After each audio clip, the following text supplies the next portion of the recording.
Kalau kata dia buat upacara menurun ke, nak melayan kehendak jin tu ke, yang tu barulah tak boleh, kan? Ustaz, jadi menurun dengan mediator ni berbeza nah? Beza. Kalau dulu dia menurun ni, dia lupa habis.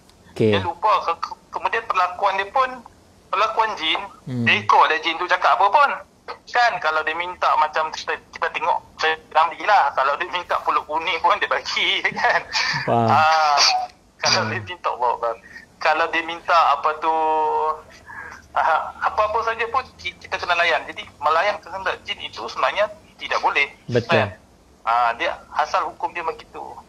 Tapi kalau kata contoh macam ustaz buat rawatan, dia masuk, kemudian kita tahu, kemudian kita dakwahkan dia, kita peringatkan dia, kalau dia tak ingat, kita ancam dia, kemudian benda tu keluar, dapat balik pak asal dan sebagainya. Ibaratnya mediator ni sebagai penjara bagi jin tu lah. Allahumma salli ala Mustafa Allah.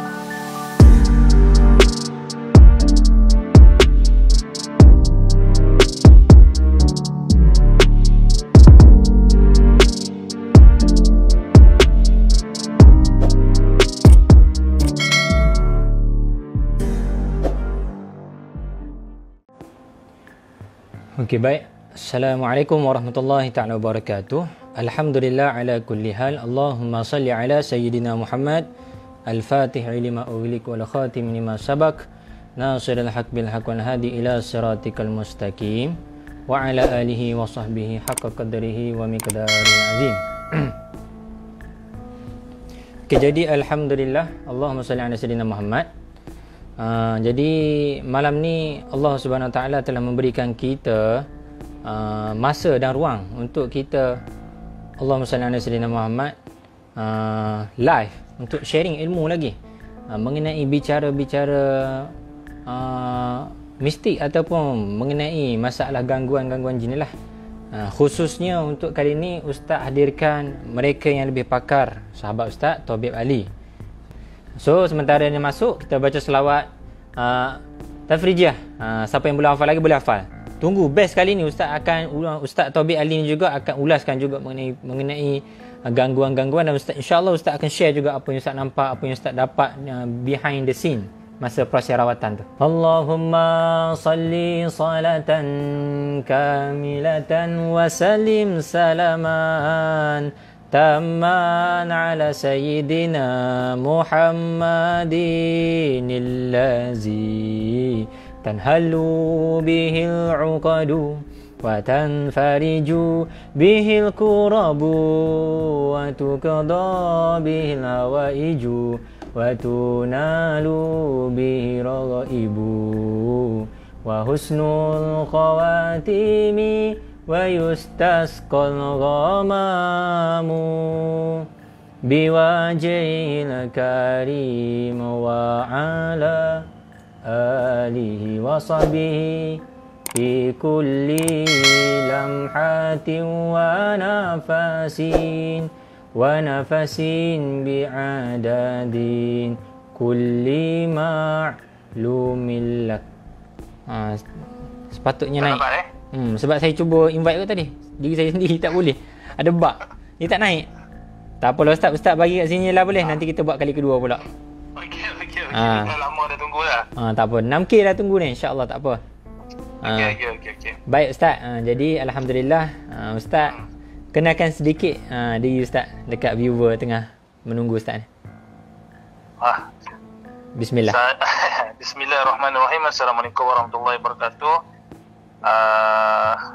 Selamat malam kepada semua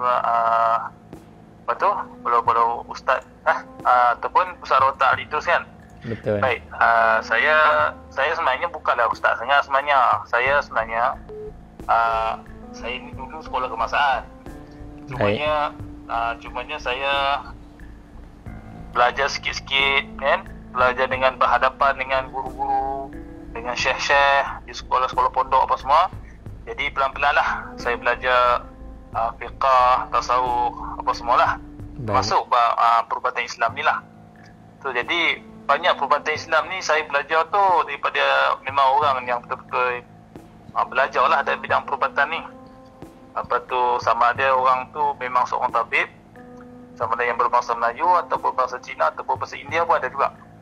Tapi apa yang saya belajar tu benda yang orang kata apa, yang macam herba, petua-petua, senaman-senaman kan. Yes. Jadi kalau bab yang ruqyah ni pun saya pun dah sebelum lagi ada naik pusat-pusat rawatan di seluruh negara ni, memang alhamdulillah saya dah buat dah Alhamdulillah. rawatan secara ruqyah syar'iyah lah. Khair. Jadi sebab tu kali pertama buku apa tu Syekh Abdul Wahid Sambali diterjemahkan dalam bahasa Melayu tu pun saya antara yang belilah buku dia, jilid yang pertama dan jilid yang kedua. Dan satu lagi, saya ni suka membaca kan. Saya ni suka membaca. So, jadi kalau kata pengubatan Islam Darul Syifa, buku dia yang pertama yang kedua tu pun, yang edisinya asal tu pun saya dah pernah baca dan khatam lah buku tu. Alhamdulillah. So, jadi kalau kata dulu ni kan, sekarang ni kan banyak yang tapih-tapih ni kan. Ya, saya. Ada banyak yang tapih-tapih, kata contohnya kaedah tu tak sesuai. Sebenarnya awal-awal buku Allahyarham Datuk Arundin dulu memang ada kaedah tu. Kan? Okey, baik. Kaedah apa yang Ustaz masukkan tu? Kaedah dia termasuk contohnya kita kaedah bakar bata. Kalau kita nak membalas tukang sihir yang dah teruk dah kan, dia banyak menyihir berulang-ulang kali, dia akan gunakan bata tu, dia akan ukirkan, dia akan tulis apa semua. Kemudian dia akan panggang di atas api lah. Oh, dia ada wafak ke apa atas batu tu? Dia ada tulis lah, mungkin dia tak ada tulis, tapi setiap kali dia baca Yasin, dia baca Yasin, dia akan goreskan pada permukaan bata tersebut lah. Oh, dia kosak nah. Dia kasatkan ataupun dia letakkan niat dia tu pada batu tu. Nak balas balik tu. Lebih kurang lah. Dia boleh lagi, kira dibolehkan benda tu lah. Tapi kalau ikutkan sekarang, dia orang kata tak boleh, tak syar'i kan. Okey. So jadi termasuk juga apa tu, Allahyarham Datuk Arundin juga ada juga buat kaedah pengubatan cara mata batin ni kan. Okey. Yang menggunakan kalau kita guna bahasa kita ni kasyaf lah kan. Maksudnya dia apa dah, yang seperti mana kita maklum lah, kita tahu kata Datuk Arundin pernah pindahkan jin dah, pernah berkomunikasi dan sebagainya kan. Jadi semua itu mesti melibatkan mata batin ataupun ainul basirah. Dalam bahasa dia ainul basirah. Jadi tapi kaedah ni untuk yang mutakhir ni banyak murid-murid tu yang mungkin tak tahu ataupun mereka tak amalkan sebab mereka tak bawa kaedah ni, sebab mereka mengatakan mungkin akan mendatangkan fitnah lah. Kan, itu saja. Baik. Allahumma salli ala sayyidina Muhammad. Jadi satu hal lagi yang saya yang ingin saya tahu, sebab tak ramai yang tahu, sebab Ustaz Taufik Ali ni antara orang yang terawal, orang kata otai lah dikiranya. Orang lama. Jadi saya pun lama jugalah duduk juga tengok tuan duk update artikel, duk update pasal macam-macam lah hal perubatan, pengalaman. So duduk baca, silent reader, baca, faham. Alhamdulillah apa yang tuan bawa tu, alhamdulillah saya sangat setuju. Tu dia. Dari secara tak sedar saya telah belajar banyak daripada kamu juga, daripada Ustaz juga. Halal lah. Alhamdulillah. Dan sebenarnya macam ni, bila kita berkongsi tu, kita akan tercerita jugalah sedikit kan. Betul. Dan apa tu yang Ustaz ada bagi saya link mana yang apanya. Ada yang sahabat-sahabat yang katakan kaedah yang saya bawa ni, yang ni mediator ni, memasukkan jin dalam badan manusia dan cuba untuk interaksi dengan dia. Tu macam mana pula Ustaz? Dan saya pun bukannya main masuk je benda tu. Cuba Ustaz Ustaz orang lama dalam bidang ni, cuba rungkaikan sikit. Dia macam ni. Dia kalau jin tu dia masuk sebab dia nak ganggu, memang haram lah, memang berdosa lah. Okey. Kan? Berdosa pada jin yang buat benda tu. Baik. Ataupun berdosa bagi tukang sihir yang menyuruh jin masuk badan orang sebab untuk membuat kerosakan. Okey. Kan? Itu sebab itu dia haram. Tapi kalau dia katakan menggunakan kaedah mediumisasi dengan menjadikan tubuh kita sebagai media, dia sebenarnya itu kita kena tengok kepada keadaan dan situasi. Kalau kata keadaan itu memerlukan dan orang yang kita nak jadikan sebagai mediator ni adalah orang yang ada ilmu dan kita boleh kawal dia dan dia akan membantu dalam usaha kita merawat. Bagi saya itu tak ada masalah sebab dia tidak kehilangan akal dia. Maksudnya dia tidak kehilangan akal waras dia. Seperti mana orang yang histeria merasa dia hilang kewaras kan, dia nak lari, nak bunuh, mungkin dia nak bunuh diri ke, dia nak terjemagunan ke, itu loss. Itu memang itu yang dikatakan tanasuk arwah. Tanasuk arwah yang dikatakan mufti tu, yang kata mufti tu. Ya, itu keseluruhan dia kerasukan. Baik. Tapi kalau kita jadikan sebagai mediator atau kita akan menggunakan kaedah mediatisasi, sebenarnya banyak peruqyah ataupun para kiai-kiai di pesantren di Indonesia yang aliran dia Ahlussunnah wal Jamaah lah, yang menggunakan kaedah tersebut. Dan ada juga yang di Arab pun macam tu, seperti Muhammad Isa Daud. Kalau kita tahu, dia seorang penulis buku karya yang terkenal tentang Dajjal dan tentang pengobatan Islam, dan dia mempunyai sahabat jin Muslim. So boleh bersahabat dengan jin Muslim lah. Sebenarnya ulama secara majoriti memakruh ataupun menolak, tapi ada sebahagian ulama yang mengatakan dibolehkan dalam hal-hal yang tertentu, hal-hal yang sangat khusus. Dia bukan kata bersahabat, dia maksudnya dalam dia ada hubungan kerana Allah, dari Allah dan kerana Allah. Contohnya dalam hubungan jin Muslim ni, dia mendoakan kita mendoakan dia. Dia membantu kita tanpa kita sedar. Sebab itu ada dalam hukum di kalangan para perawat Islam ni, semua sekali ni sama. Kalau kata jin Muslim tu datang, dia doakan kita, kan, tak ada masalah, kan. Jadi bila dah habis, dia pun berangkat dan dia pun beredar, kan. Maksudnya dia tak minta ayam ke, tak minta darah ke. Sama juga bila kita gunakan kaedah mediatisasi, jin tu dia minta apa pun kita tak ikut dia. Sebenarnya kita nak tahu keberadaan dia, ada tak lagi kaum keluarga dia. Sebab kita ni, pandangan mata kasar kita terhad, so jadi jin ni dia benda gaib, dia akan nampak kawan dia juga yang di alam gaib. Jadi dia akan membantu kita dan kerja-kerja tu akan jadi cepat dan mudah. Kan? Berbanding dengan Rasulullah, dia memang Rasulullah SAW memang benda baginda Rasul memang boleh nampak. Dan jin ni, kalau kata setengah ulama, jin ni dia tak boleh nak halimunan di depan Rasulullah. Allahumma salli ala sayyidina Muhammad. Terus dia tu terzahir. Sebab itu Rasulullah dapat mencekik jin yang nak mengganggu Rasulullah ketika Rasulullah solat. Lalu bagi dia kata, kalau tak ingatkan doa saudara aku, iaitu Nabi Allah Sulaiman AS, saya aku akan tambah kau ke dinding ni bagi penduduk Makkah semua tengok. Allah kan? salli ala Muhammad. Jadi menunjukkan jin sangat lemah bila dia dizahirkan. Itu je lah. Yang tadi siang tadi saya ada, tengah hari tu saya ada merawat. Bila saya baca selawat, jin sihir tu terkejut. Dia cakap, saya nampak, jin tu cakap dia nampak cahaya. Bila baca selawat tu dia nampak cahaya. Dia tanya cahaya apa tu? Bagi saya itu adalah cahayanya selawat, cahayanya Rasulullah. Betul ya Ustaz?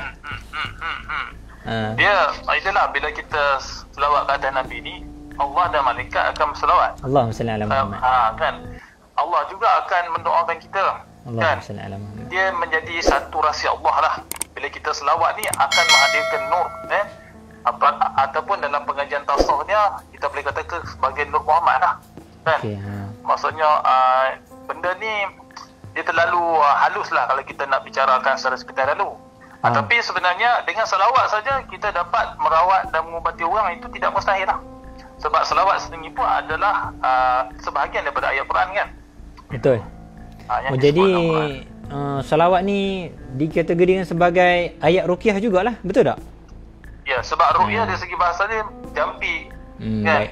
Kita menjampi. Sebab tu Rasulullah apabila didatangi oleh seorang penduduk Makkah atau penduduk Madinah, wahai Rasulullah, saya ni ada satu jampi yang saya warisi daripada keturunan saya, dan boleh tak saya bawa jampi ni? Lepas tu Rasulullah suruh diperdengarkan. Jadi dia baca jampi tu, Rasulullah dengar, dan jampi tersebut nyatalah hanyalah satu kata-kata yang tidak ada menyebut atau mensyirikkan Allah Ta'ala. Jadi Rasulullah kata, boleh amal, tak ada masalah, kan. Seperti ru'yah Jibril, ataupun kalimah tamah, kan. Itu pun dikatakan sebagai ru'yah Jibril, kan. Baik. Jadi tak ada masalah pun. Okey. Jadi pertama sekali saya dapat kat sini, mediator tu tak ada masalah tapi dia ada spesifik juga kan untuk orang yang nak jadikan orang tu mediator macam mana dan macam siapa yang boleh jadikan mediator dan hanya orang tertentu ke macam mana Ustaz? Sikit terangkan. Yalah, pertama sekali dia kena ada hubungan yang rapat lah dengan kita yang nak jadikan dia sebagai mediator ni. Baik. Supaya kita boleh kenal dia adakah ini emosi dia, perasaan dia, kita boleh tahu keadaan psikologi dia semua. Yang kedua, orang tu kalau boleh dia adalah orang yang pernah mengalami gangguan dan dia telah pulih lah kan. Okay. Sebab dia senang memahami tu dari segi daripada kejiwaan tu. Kalau sesiapa sebarang orang nak jadi sebagai mediator, itu bagi saya makruh lah. Sebab apa? Sebab dia tak pernah rasa. Nanti kalau kita buat, nanti dia rasa pelik, nanti takut perasaan dia bergaul dengan benda tu, dia lagi semakin teruk, makin tak terkawal. Bila dia jadi tak terkawal, itu menjadikan dia tak apa-apa nak pulih lah. Kan? Sebab apa? Kalau kita, dia macam orang pitam ataupun orang yang koma, dia baru sedar pada pitam atau koma, dia kena mandi kan? Betul. Betul tak? So jadi sama juga dengan orang yang kerasukan sepenuhnya ni, dia disunahkan untuk mandi. Okay. Kan? Itulah. Oh, faham dah. Alhamdulillah. So semoga-moga viewer pun dapat faham apa yang Tabib Ali nak jelaskan. InsyaAllah so mungkin pada pandangan saya, orang yang cakap yang tak boleh tu untuk orang-orang yang awam dan kalau kata dia buat upacara menurun ke, nak melayan kehendak jin tu ke, yang tu barulah tak boleh kan. Ustaz, jadi menurun dengan mediator ni berbeza nah? Beza. Kalau dulu dia menurun ni dia lupa habis. Dia lupa kemudian perlakuan dia pun perlakuan jin, dia ikut lah jin tu cakap apa pun kan. Kalau dia minta macam kita tengok, saya ambillah. Kalau dia minta pulut kuning pun dia bagi kan. Kalau dia minta kalau dia minta apa tu apa-apa saja pun kita kena layan. Jadi melayan kehendak jin itu sebenarnya tidak boleh. Betul. Dia asal hukum dia begitu. Tapi kalau kata contoh macam ustaz buat rawatan, dia masuk, kemudian kita tahu, kemudian kita dakwahkan dia, kita peringatkan dia. Kalau dia tak ingat, kita ancam dia, kemudian benda tu keluar, dapat balik pak asal dan sebagainya. Ibaratnya mediator ni sebagai penjara bagi jin tu lah. Kita nak tangkap dia. Betul. Jadi itu tak ada masalah betul? Tak ada masalah. Alhamdulillah. Pasal nak takik juga dengan orang lama, dengan orang yang dah banyak ilmu, dah macam-macam guru dah. Alhamdulillah. Mudah diri yang penting orang yang mediator tu dia tak terkesan dia punya segi emosi dia. Kalau dia terkesan tu kita kena rawat dia balik lah. Sebab kalau saya belajar mediator ni sendiri pun perlukan zikir-zikir yang khusus. Sebab badan dia betul. Nanti benda tu dapat akses ke seluruh tubuhnya. So bila ada zikir tu ibarat kita masukkan jin tu, kita penjarakan dia dalam badan. Dan kita boleh keluarkan dia bila-bila masa saja. Sebab masa mula-mula saya punya pelajar ni, boy ni dulu, dia pun kena gangguan lah, akhirnya sakit. Dan saya rawat dia dah sembuh. Bila mana awal-awal tu saya tak galakkan untuk guna badannya sebab saya tahu dia masih tak boleh nak kontrol. Tapi lepas dia ikuti kelas dan rawatan dan zikir, Alhamdulillah dia boleh kontrol sepenuhnya. Alhamdulillah. Jadi Ustaz, satu lagi last. Best ni, ramai tengah tengok ni. Muka Ustaz tak naik hari ni. Allah, muka Ustaz tak naik. Malam lain lah InsyaAllah. Tak apa, malam lain lah, tak masalah. Cuma okey lah, tak ada masalah. Pasal ya Ustaz, cuma apa Ustaz? Okey, kejap lain terganggu. Okey, sekejap Ustaz, lain terganggu. Allah. Sekejap, lain terganggu. Tiba-tiba Ustaz ada something, terus terganggu. Something nak cakap, terus terganggu. Okay, jangan left lagi, dengar dulu baik-baik. Ustaz ni best, dia banyak pengalaman. Saya masih baru lagi. Hello? Ya Ustaz, tiba-tiba lost. Line dah ni kau. Baik. Tak pun jin kacau kan? Apa tadi Ustaz nak beritahu? Okey, yang pasal Prince Min tu kan? Ya. Lepas tu ni saya punya pandangan lah kan? Terus. Kalau Ustaz perlu pantau dia daripada semasa ke semasa sebab dia ni kejiwaan dia ni agak lemah kan. Ya saya. So, jadi kita kena pantau supaya nanti kalau berlaku gangguan yang lain-lain ke yang seterusnya, nanti kita cepat kata apa, berarti nak balas lah, membantu dia lah. InsyaAllah. Sebab apa? Sebab orang yang dibantu secara ru'yah ataupun secara ayat Quran apa semua ni, kadang-kadang dia akan rasa was-was, tak yakin. Bila dia diganggu lagi, tengok aku dah kena kacau lagi, kan? Yes. Dan dia yang paling teruk, dia tak berhubung balik dengan perawat. Dan dia akan timbul syak atau zon pada kita. Itu sangat tak baik bagi dia. Banyak lah. berlaku macam tu lah. Ya, sini dia bersifat pendendam, kan? Faham. So jadi bila kata tengok dia punya respon, dia kata dalam dia boleh dah tidur 4 jam dia tidur, kira alhamdulillah. Cakap dia kekalkan zikir. Tetapi kalau nanti kata berlaku gangguan lagi, jangan segan panggil ustaz lagi. Itulah saya dah beritahu hari tu, lepas 7 hari kena, kalau boleh kena pantau, kena datang sini jumpa saya balik. Sebab saya nak tengok keadaan dia. Tu hari tu pun saya tak mandikan dia dengan limau, sebab benda tu dah excess badan dia. Tak bawa limau. Dia pun tak ada limau. Tak bawa sabun, tak bawa macam-macam, tak bawa lah. Ingat kan tu, sebab dah tak boleh nak buat apa dah. Masa dah lewat semua itu kan. Tapi insyaAllah nak contact dia balik, nak pantau dia balik. Pasal benda ni perlu, sebab gangguan yang duduk pada dia tu bukan sebarangan. Pada pandangan Ustaz nampak jin apa yang duduk kat dia tu? Macam mana rupanya?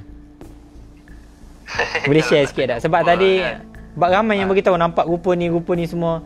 Ustaz boleh nampak, saya tahu. Boleh share sikit tak jin yang pertama tu macam mana rupanya? Kalau yang sihir tu? Yes. Kalau yang jin sihir tu, sekejap saya tengok, saya request balik. Kalau apa yang saya tergambar, yang saya nampak tu, dia memang pada saya seperti jantan lah, ya, jantan. Yang tubuh dia besar, rambut dia pun panjang, dan percakapan dia pun dia macam menggumam ataupun berkata sesuatu yang kita tak faham. Dia sentiasa membaca jampi lah. Betul. Betul. Bunyi mulut dia tu bunyi tu. Dan mata dia putih, betul tak Ustaz? Putih. Ya. Boy tu putih macam tu mata dia. Putih. Boy tak pernah mata dia dibuka masa dia jadi mediator. Ni pertama kali. Dan jin tu cuba untuk kuasai seluruh tubuhnya. So boy tu saya minta dia baca dari dalam selawat Nurul Anwar, baru dia boleh kontrol balik. Tapi masya-Allah, memang tak tahulah. Dia ada kekuatan. Tapi malam tu pun saya pun ada tengok live tu, saya pun kata, kalau kata kita pun doakan juga sesama kan. Ini semua berkat doa semua ni. Alhamdulillah. Supaya benda tu tak boleh menguasai keadaan. Sebab biasa dalam pengalaman saya, nak mengubat kes yang macam Prince Smith tu alami tu memang makan masa sebenarnya. Betul. Kan? Tapi disebabkan keberkatan selawat tu dia shortcut. Masya-Allah kan. Dia shortcut. Sebab saya tengok ustaz baca seperti istighfar kabir, minta Allah Taala mudahkan. Surat Tafrijah tu semua bagus-bagus memang. Tapi yang bagus-bagus itulah banyak orang kata tak boleh, haram kan. Biarlah dia mana haram tu pun tak tahulah. Haram bagi dia lah, haram bagi dia. Sebab saya bagi contoh contohnya selawat Tafrijah dia kata haram sebab dia kata kita minta dengan Nabi. Bukan kita minta dengan Nabi kan. Kita minta dengan Tuhan, tapi kita baca selawat dulu. Cuba dia baca maksud dia tu. Kan, bukan kita minta, wahai Nabi bagilah aku air kopi. Mereka minta dalil Ustaz. Itu yang susah kan. Kan. Semua benda nak ada dalil. Yalah, maksudnya bukan kita minta Nabi seperti orang hidup. Tapi dengan berkat Rasulullah ni terurai segala ikatan-ikatan, kesusahan kita. Kan? Itu tak ada masalah bagi saya. Tak ada masalah. Sebab apa? Ada hadis Nabi SAW ya, sikit. Sayyidina Muhammad. Ada hadis Nabi. Saya tak ingat pasal tu perang apa. Perang dalam satu perang tu Sayyidina Ali tak ada dalam perang tu. Jadi Rasulullah dengan barisan dengan tentera Islam berhadapan dengan tentera musuh 50-50%. Untuk nak menang ataupun kalah kan. Jadi ketika itu Rasulullah bermunajat mohon kepada Allah. Ketika itulah datang malaikat Jibril datang kepada baginda Rasul sallallahu alaihi wasallam, lalu malaikat Jibril berkata kepada Nabi SAW, lepas tu kamu panggillah Ali, nadi aliyan muzahiran ajaib, panggillah Ali tu dapat menzahirkan keajaiban. Allah. Sebab apa? Sayyidina Ali masa tu dia telah memegang pedang Rasulullah yang Rasulullah bagi pada dia tu pedang Zulfaqar. Pedang yang amat tajam, ada 2 cabang di depan dia. Kan? Itu hadis sahih tu, saya dah cek dengan orang yang tahu pada hadis ni. Hadis itu sahih, dipanggil sebagai qasidah malaikat Jibril. Kan? Jadi bila itu yang ada setengah perawat digunakan, dia ambil yang sikit tu apa? la saifan illa Zulfaqar. Jadi pedang yang lebih tajam melainkan pedang Zulfaqar. Itu dia ambil daripada paling tajam tu. Itu yang kadang jin kan. So jadi malaikat pun kata suka panggil lah dia kan. Jadi tak ada masalah pun kalau kita nak manggil Rasulullah. Allahumma kan? salli ala Muhammad. Dengan menerusi selawat tak ada masalah. Jadi sebab saya risau sekarang ni banyak perawat-perawat yang berdakwah menyampaikan ajaran di tengah masyarakat. Dia kata dia ruqyah tapi selawat selain daripada Ibrahim tak boleh. Kan? Biasa Selawat betul syifa Ustaz. pun tak boleh. Selawat syifa pun tak boleh. Kan? Jadi ini menyebabkan masyarakat keliru lah. Kan? Itu sajalah. Saya harapkan tak ada yang terkeliru lah. Jelas lah ya. Itu. Alhamdulillah. Jadi Allahumma salli ala sayyidina Muhammad. Banyak Ustaz share ilmu ni. Nanti kita kena buat program lagi ni Ustaz. Ramai yang nak dengar lagi ni. InsyaAllah nah. Tak apa. Cumanya sikit lagi saya nak tambah yang pasal ustaz yang tegur ustaz tu kan. Saya nasihatkan itu janganlah berbangga dengan kitab-kitab yang banyak-banyak tu kan. Allah. Maksudnya kitab ini kajian kan. Betul. Pengalaman kita, pergaulan kita, adab kita tu kena ada juga. Itu saya nasihatkan. Kalau kata nak dapat kepastian lebih lagi, haruslah kita bermuzakarah lah. Berdepan kalau boleh kan. Bagi orang berilmu. Maknanya dia tak puas hati apa semua. Saya dah tengok juga dia punya ustaz tu punya ni apa tu penyampaian dia kan. So jadi itulah. Itulah insya-Allah. Biar semua kasih sayang. Tidak ada benci tapi kasih dan cuba bantu. Kalau tak sempurna cuba tegur, betul tak? Dengan secara baik. Bukannya dengan mencantas ataupun menindas terus sampai tak bangun-bangun nak tindas orang. Allah. Dan Ustaz, terima kasih banyak-banyak Apa nama Apa nama YouTube Ustaz? Ustaz ada YouTube kan? Boleh subscribe Ustaz punya YouTube. Apa nama dah? Terima kasih banyak-banyak. Kalau kata apa tu bagi yang dah nak subscribe tu bolehlah subscribe YouTube dia saya Jejak Alam Misteri. Okey, semua komen semua komen Jejak Alam Misteri boleh cari dekat YouTube. Ustaz Ali Official. Ustaz Ali apa? Ustaz Ali? Ustaz Ali Official. Jejak Alam Misteri, betul? Jejak Alam Misteri. Jejak Alam Misteri. Boleh cari kat sana. Banyak pengalaman dia. Allah. InsyaAllah. Moga-moga kita buat ni, kita subscribe ni, kalau kita boleh subscribe orang-orang yang orang hiburan kan. Betul. Kita juga boleh subscribe orang-orang yang berdakwah kan, orang yang macam kita ni lah dapat pahala. So last kali Ustaz sebelum kita tutup ni pasal sebab kat YouTube ni ramai budak-budak muda Ustaz. Pasal patung-patung dia orang beli figure kan. Ataupun gambar-gambar dia orang tampan rumah tu. Macam mana tu Ustaz? Sikit lagi. Saya dah share itu Ustaz pula, ilmu Ustaz pula. Adakah dia berkait rapat dengan gangguan kalau benda tu stay lama dalam rumah kita? Allah. Dia macam ni. Dia sebenarnya gambar-gambar patung-patung, kalau tak kisah superhero ke artis ke, kalau dia orang minat sangat, minat tu sebenarnya tak salah. Betul. Kan? Tapi kaedah dia menterjemahkan minat tu. Kalau dia membeli patung, katakan dia minat sangat, okey beli tak apa, tapi simpanlah dalam tempat bertutup. Yes. Kan? Dan jangan kita letak dekat ruang yang terbuka. Jadi jangan display lah. Simpan simpan tempat tertutup dalam kotak kan.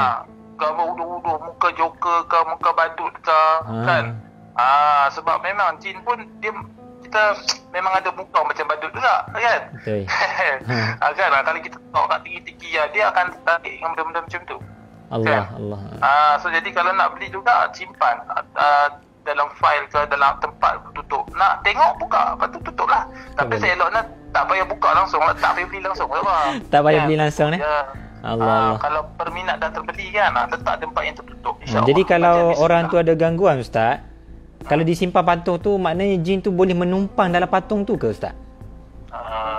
Kalau dia ada gangguan yang kronik, boleh lah. Menurut pengalaman Ustaz lah, boleh lah? Boleh lah. Sebab sekarang orang dah semakin gila sekarang. Sampai dia sanggup beli patung, saya minta maaf lah kan. Sanggup beli patung yang plastik tu, dia macam berkahwin dengan patung tu pula. Allah. Betapa gila manusia ni. Kan? Dah rosak otak tu.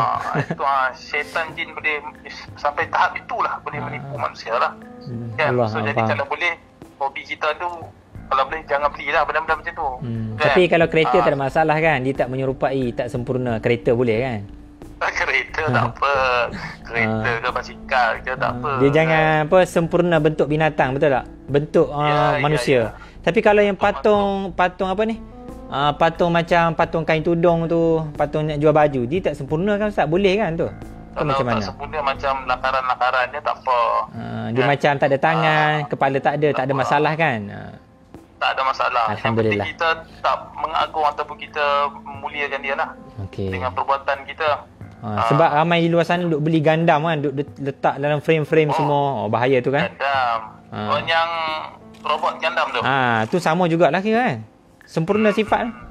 Tangan ada, kaki ada, kepala ada. Dia meletakkan tempat tinggi dan dia memuliakan benda tu. So dia boleh. Pun ingatkan tak boleh macam Samiri tu kan. Yes, Samiri, Dajjal. Macam berhala-berhala yang letak dekat Kaabah tu pun. Sebenarnya minat boleh, tapi macam saya cakap, minat simpan balik. Kau beli, kau simpan dalam almari ke tempat tutup. Ataupun sekali-sekala kau hancurkan dia. Kan? Sekali-sekala hancur kan? Hancur lepas tu buat beli. Jangan biar punya robot dia cantik ni. Buka balik kan, nanti nak cantum balik. Macam tu boleh. Sebab kita punya pandangan mata kita ni pun boleh menyebabkan sihir juga kan. Jadi takjub, betul tak Ustaz? Jadi takjub. Aku tengok kau tengok aku lain kali. Sampai dalam mimpi. Gundam. Masuk dalam mimpi. Barulah macam tu. Patut kita nak mimpi jumpa Nabi kan. Allah betul, banyak selawat Ustaz Allah. Alhamdulillah. Saya tengok Ustaz memang lain pada yang lain lah. Kalau kata ru'yah lain ni mungkin dia gunakan asas tu lah, ayat ru'yah tu. Tapi lah Ustaz, pandangan adalah sekali lagi ni, pandangan Ustaz tentang Pusat Rawatan Idrus ni, adakah dianya penyampaian kami ataupun apa yang kami buat ni bercanggah ke macam mana ke? Mudah ke? Betul ke? Tak betul kan? Komen Ustaz ni pengalaman. Saya perlu kan Ustaz. Dia apa yang saya nampak tu memang dia yang antara yang terbaik lah. Terima kasih. Alhamdulillah. Cumanya bila kata kita dah ramai ni, kita kena hati-hati juga pandangan mata manusia. Dan satu lagi fitnah ni lah. Betul. Yang fitnah ni semua kita nak kena jaga sikit lah, itu sajalah. InsyaAllah. Yang lain tu saya ni dah terbaik dah. Kita ajak orang sikit baca selawat. Bayangkan kalau Ustaz ajak baca selawat sekali, orang tengok tu sampai 400,000, 500,000 tu selawat. Allah. Dengan 10 pula berapa dapat dah? Masya Allah kan? Jadi zaman sekarang ni, minta maaf kalau kita kata Yahudi, Freemason buat YouTube apa semua ni, buat Google ni untuk nak menjadikan orang Islam lalai, kita jadikan benda ni sebagai peringatan kita. Sampai beribu kita berdakwah, kita mendapat ilmu. Kan? Dan satu lagi saya minta maaf yang pasal yang mic tu, sebenarnya dia pun bagus juga sebab dia bagi kita kesedaran. Betul. Kan? Cumanya bila bayangkan nanti kata apa tu yang peminat mic ni boleh tengok channel Ustaz kan, boleh boleh selawat, boleh ingat. Itu satu benda yang sangat hebat lah. InsyaAllah. Kan? Bau kemas daripada kita duk ingat Illuminati Freemason cari kita tapi kita kosong kan. Kan? Itu lagi bahaya kan. Maknanya kita cuba buat kajian mengenal Rasulullah. Tu dia. Allah. Jadi dua dalam satu. InsyaAllah. Saya doakan yang terbaik lah pada ni. Terima kasih Ustaz. Saya tengok pun terbaik. Nanti next time insyaAllah kita akan sembang lagi. Dan kalau boleh kita nak muka Ustaz naik sekali lah. Tak best tengok muka saya sendiri ni. Mungkin malam ni saya malu kot. Mungkin dia Allah Ta'ala nak lagi ramai lagi ni. Tengok ni. Allah. Tak apa. Terima kasih Ustaz. Apa nama tu? Nama apa? YouTube? Sekali lagi, Jejak Alam Misteri. Komen semua, tolong komen Jejak Alam Misteri. Boleh subscribe kat sana insyaAllah. Ustaz, terima kasih Ustaz banyak pengalaman insyaAllah. InsyaAllah kita sama-sama lah kita ni berdakwah. Okay, doakan kami juga nak. Assalamualaikum Ustaz. Waalaikumsalam warahmatullahi wabarakatuh. Okay, Alhamdulillah. Macam mana guys? Best ke? Sangat best mendengar penjelasan daripada otai kita, yang mana beliau sendiri, ini Tabib Ali ni, adalah penulis yang awal-awal buku Mastika. Siapa sini pernah beli buku Mastika? Dia antara penulis lah. Siapa pernah beli tolong komen. Tolong komen pernah beli. Dan ala-ala 6,000 mata memandang ni, jom kita baca selawat tafrijiyah dan istighfar kabir insya-Allah sebagai penutup untuk kita malam ni. Dan kepada yang belum join Telegram boleh join Telegram kami. So jom kita baca selawat Nuril Anwar dan selawat tafrijiyah. So bayangkan kalau 5,000 orang baca selawat tafrijah ni. So kita sambil kita selawat tu, sambil kita baca komen. Nanti kita cuba doakan. Sebab kita tak tahu antara kita ni ada yang dekat dengan Allah. InsyaAllah semoga terkabul lah. Semoga terkabul hajat-hajat sahabat kita, insyaAllah. Boleh. Jom kita baca selawat. Allahumma salli salatan kamilatan wa salim salaman tamman ala sayyidina Muhammadin allazi tanhalu bihil uqadu wa tanfariju bihil qurabu wa tuqada bihil hawaiju wa tunalu bihi raghaibu wa husnul khawatimi wa yustasqal ghamamu biwajhil karim wa ala alihi wa sahbihi fi kulli lamhatin wa nafasin bi'adadin kulli ma'lumillah. Kalau 4,000 orang baca, Masya Allah, 4,000 benefit kita dapat macam-macam lah. Dikabulkan hajat, ditunaikan segala segala hajat kita, doa kita. Masya Allah, tabarakallah. Satu lagi last, istighfar kabir. Astaghfirullahalazim allazi la ilaha illahu al-hayyul qayyum wa farazunubi zal jalali wal ikram wa atubu ilaihi min jami'il ma'asi kulliha wa zunubi wal asam wa min kulli zambil aznabtu amdan wa khata'an zahiran wa batinan qawlan wa fi'lan fi jami'il harakati wa sakanati wa khatarati wa anfasi kulliha daiman abadan sarmada minaz zambil ladzi a'lamu wa minaz zambil ladzi la a'lamu adada ma ahata bi ilmu ahsahul wa khatahul qalamu wa adada ma awjadatahul qudra wa khasasatuhul iradan wa midada kalimatillah kama yanbaghi li jalali wajhi rabbina wa jamalihi wa kamalihi wa kama yuhibbu rabbuna wa kama yuhibbu rabbuna wa yarda. InsyaAllah. So alhamdulillah ala kulli hal. Allahumma salli ala sayyidina Muhammad. Semoga semua dapat baca selawat sama-sama tadi dengan Ustaz. Selawat tafrijah dan istighfar kabir. Yang belum hafal lagi boleh join Telegram yang Ustaz dah pin tu. Nanti Ustaz akan letak teks kat sana, sama-sama kita hafal. Semoga Allah Ta'ala kabulkan hajat dan doakan Ustaz juga.